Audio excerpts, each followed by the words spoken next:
Welcome back to the course C# Advanced Language Features.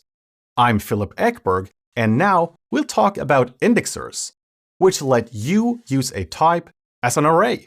Then we'll be slicing arrays using ranges, and finally we'll talk about indices. Let's begin with the indexer.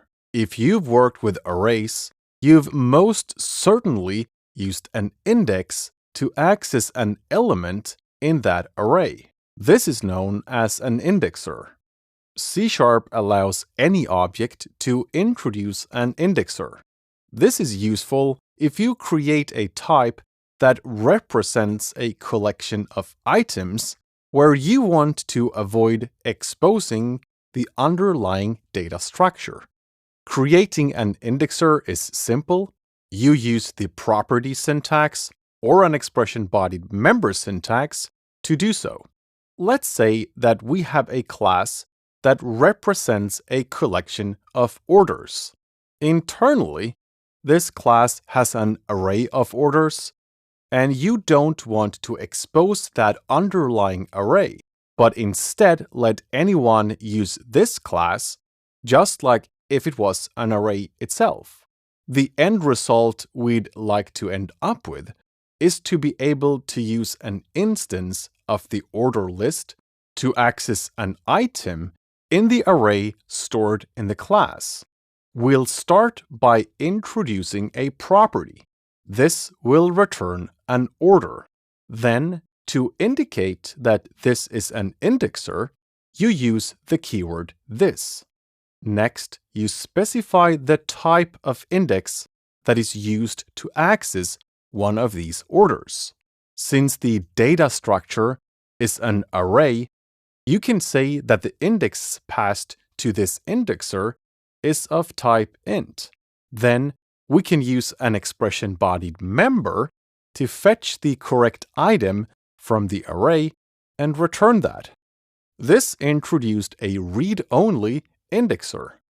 It provides consumers of this class a way to use an instance just like a normal array. However, they would be unable to modify the underlying data structure. As an alternative, you can introduce an indexer that accepts another type when accessing the element. We could say that an indexer accepts a GUID to be used to find one of the orders. Then, inside the expression-bodied member, we could use LINK to find the correct item. The problem with this approach is that whoever uses this as an array expects the lookup to be instant. For a small amount of elements, this won't be an issue.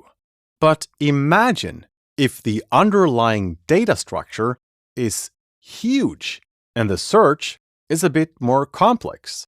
Then, when you try to access an element using the indexer, the lookup might take some time. That really goes against the purpose of using an indexer. An alternative approach would have been to expose that functionality as a method, which could then clearly communicate that the lookup might take some time. An example usage of the indexer can be found in .NET.